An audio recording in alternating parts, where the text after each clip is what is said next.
The uMkhonto weSizwe party is hosting an Ingoma today in Mahlabathini, Verulum. It's hoping the Zulu dance will inspire young people. The party's support drive comes even as Duduzile Zuma-Sambudla resigned as MP over the Russia recruitment scandal. For more on the story, let's cross now live to our reporter, Silethiwe Ndlovu. A very good evening to you, Silethiwe. Lots going on in the uMkhonto weSizwe party, from that resignation, of course, just mentioned in the intro.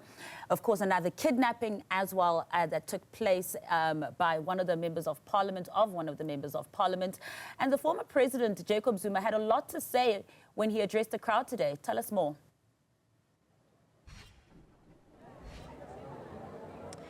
Good evening, Masa. Well, from the engagement today, quite a number of people were waiting to hear from the MKP president, Jacob Zuma, regarding those, or rather regarding the scandal, the recruitment scandal, I beg your pardon. However, he remained mum on that particular topic. What was discussed, however, was the local government elections, reminding everyone that was present here how they should vote moving into the local government elections next year, but also reminding everyone, and this is now according to the MKP president, reminding everyone that the votes of the MKP were stolen.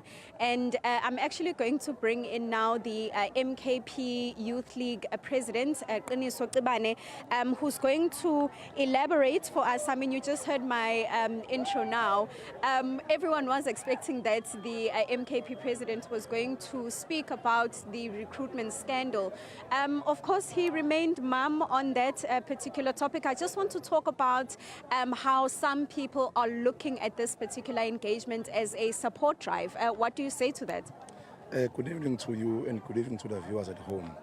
Well, yesterday our party had a press conference in Durban where our party gave us a direction in terms of what's the way forward regarding the recruitment saga that's happened in Russia. So if you guys were available yesterday, you would have gotten our mandate and clarity regarding that matter. But we are not quiet. Our party said our Congress Duduzile Zuma will cooperate with the justice system since there's a pending investigation. But for now, we can't comment because there's still an investigation carrying on. I want to talk about unemployment in this area, but I want to relate it once again to the recruitment scandal. We spoke to families earlier on, and they claimed that those people were lured to Russia under the guise of bodyguard training for the MKP. We spoke about how unemployment is quite high in this area. Speak to me about how or rather what can be implemented to ensure that young people are not accepting recruitment jobs in a manner that perhaps we're seeing now. Again, my sister, I would not want to comment regarding the Russia issue, but in this area in Ward 60, there's a high unemployment rate of young people here.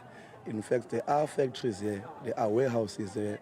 Shoprite have one of the biggest warehouses here, and there are plenty of more. But the problem is here we have illegal immigrants who are being employed, while the local, especially the youth, is not being employed. So our task as the Youth League right now is to go on the ground, visit all these firms, visit all these hardware owners, and tell them that here are young people of this ward, or of this area, who must be employed, and then go to all these agencies who are busy exploiting our youth and tell them that, in fact, we don't need them anymore. So they should get a straight employment, excluding those agencies. But I would say ours as the MK Youth League is to make sure that we drive the youth agenda, we fight for young people, unlike the ANC Youth League, who's just nothing but Fikile Mbalula's slay queens. But ours is to make sure that in this ward, and KZN at large, young people are employed. I'll just give you one example. There was a youth fund allocation of 100 million in KZN under the Premier's office. The Premier, in fact, he mismanaged those funds. So ours as the MK Youth League is to make sure that there is fairness if there is recruitment or there is funding. And maybe just a last one on my side. It was, of course, mentioned during the engagement that the party still holds the belief that votes were stolen. Yes, indeed. Our votes were stolen last year. Luckily, last year I was a regional convener here in eThekwini region. you would find that in townships where a ward is dominated by Africans who made it clear that they want MK, and luckily we had our party agent who were recording.